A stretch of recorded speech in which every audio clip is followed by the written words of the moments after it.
ఓం శ్రీ మాత్రే నమః. ఛానల్లోకి స్వాగతం అండి. ఈ వీడియోలో మనం కుంభరాశి వారి గురించి తెలుసుకుందాం. కుంభరాశి వారికి గత 15 ఏళ్లుగా ఎదుర్కొంటున్న సమస్య ఏంటి?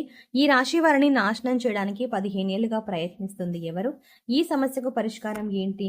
ఇక ఇటువంటి సమస్యల నుంచి బయటపడడానికి వీరు చేసుకోవాల్సిన దేవతారాధన, అలాగే పాటించవలసిన పరిహారాల గురించి ఈ వీడియోలో వివరంగా తెలుసుకుందాం.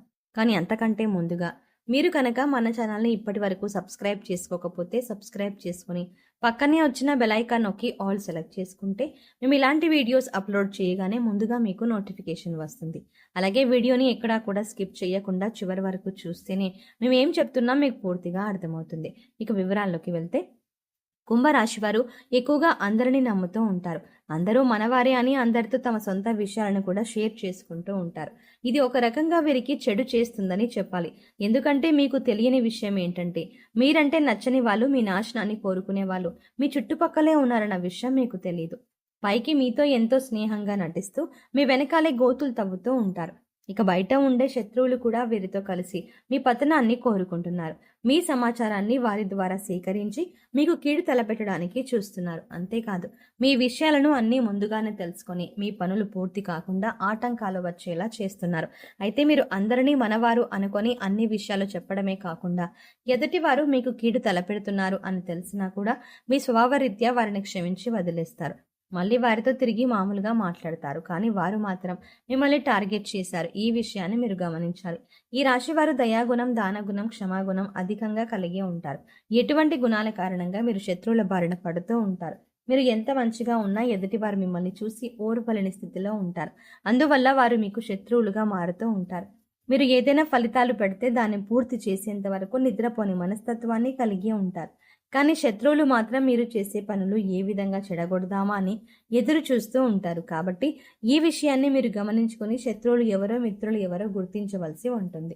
ముఖ్యంగా ఉద్యోగం చేసే స్థలంలో కానివ్వండి, లేదా మీ ఇంటి దగ్గర కానివ్వండి, ఎవరైనా సరే మీరు ఎంత కష్టపడినా కూడా పైవారికి మీ కష్టం తెలియకుండా మధ్యలో ఉండి అంతా మేమే చేశాం అని చెప్పుకొని దాని నుంచి వారు పై అధికారుల నుంచి లబ్ధి పొందుతున్నారు. ఇలా అనేక రకాలుగా మీకు నష్టాన్ని చేయడానికి ప్రయత్నిస్తున్నారు. అది ఏ రంగంలోనైనా, వృత్తి, ఉద్యోగం, వ్యాపారం లేదా మీ ఇరుగు పొరుగు వారు కానీ ఇలా ఎక్కడ చూస్తున్నా సరే మీకు ఏదో ఒక విధంగా నష్టాన్ని కలిగించడానికి ప్రయత్నిస్తున్నారు. దీనికి గల కారణం మీ మంచితనమే.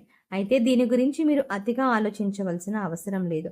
అందరినీ గుడ్డిగా నమ్మకుండా ఎవరిని ఎంతవరకు నమ్మాలో తెలుసుకుని వారితో ఆ విధంగా ప్రవర్తించడం వల్ల మీరు అనేక రకాల సమస్యల నుంచి బయటపడతారు. అయితే ప్రతి చోట శత్రువులు ఉండటం అనేది సర్వసాధారణం.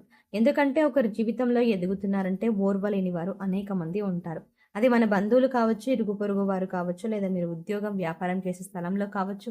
కానీ కొంతమంది శత్రువులు మనతో డైరెక్ట్గా పోరాడితే మరికొంతమంది స్నేహితుల్లాగా నటిస్తారు. ఇక వీరి ప్రవర్తన ఎలా ఉంటుందంటే, వారు పూర్తిగా మన మంచి కోరుతున్నట్టుగా ఉంటారు. కానీ వారు చేసే పనులన్నీ కూడా మన పతనాన్ని కోరుకునే విధంగా ఉంటాయి. అందుకోసం ఈ రాశి వారు ఎవరు ఎలాంటి వారు అని తెలుసుకొని వారిని కొంచెం దూరం పెడితే ఎన్నో ఏళ్ళుగా మీరు పడుతున్నటువంటి కష్టాల నుంచి బయటపడ్డట్టే. ముందుగా మీరు ప్రతి విషయాన్ని అందరికీ చెప్పడం మానేయండి. ఇక శత్రువులు ఏం చేస్తున్నారో తెలియక మీ నెక్స్ట్ స్టెప్ ఏంటి తీసుకుంటున్నారో అర్థం కాక వెనక్కి తగ్గే అవకాశం ఉంటుంది. ఇక రెండవది, ఎటువంటి అనవసరమైన గొడవల్లో మీరు తలదూర్చకండి. ఎక్కడైనా గొడవ జరుగుతుంటే కూడా మీరు ఆ గొడవను ఇన్వాల్వ్ అవ్వద్దు. ఒకవేళ మిమ్మల్ని మధ్యవర్తిత్వం అడిగినా కూడా మీరు అందుకు వెంటనే రెస్పాండ్ అవ్వకండి. లేదంటే మీరు చిక్కుల్లో పడే అవకాశం ఉంటుంది.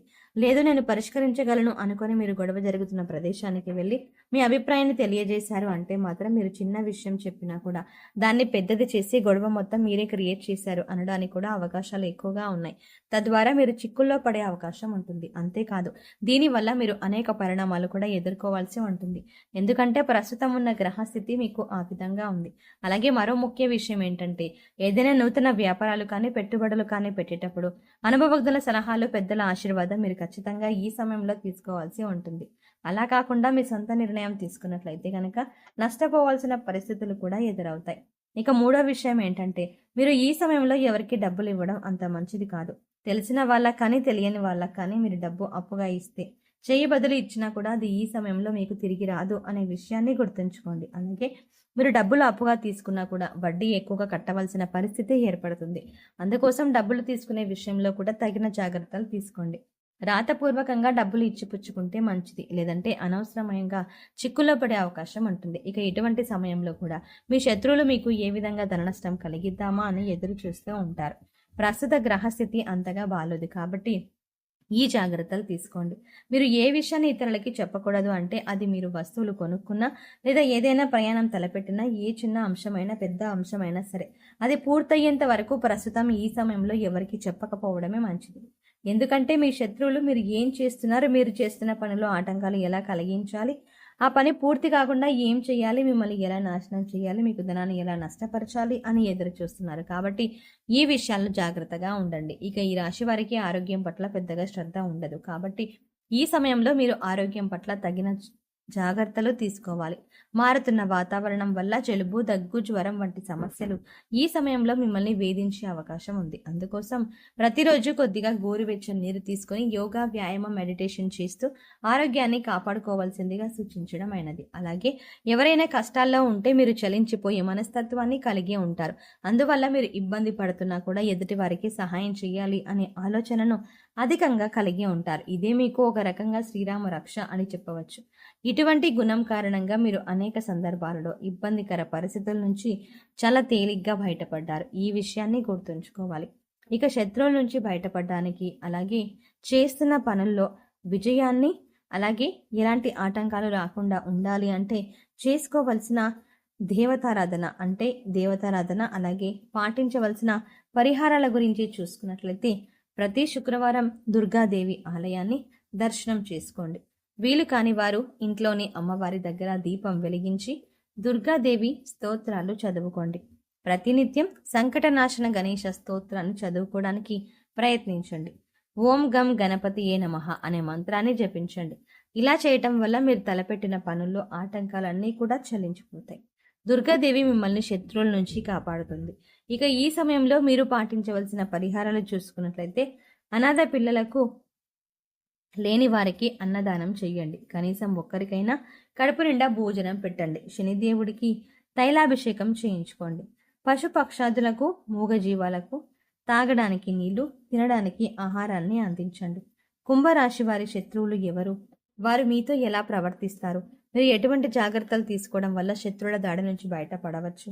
అలాగే ఈ సమయంలో మీరు చేసుకోవాల్సిన దేవతారాధన అలాగే పాటించవలసిన పరిహారాల గురించి ఈ వీడియోలో వివరంగా తెలుసుకున్నాం కదా.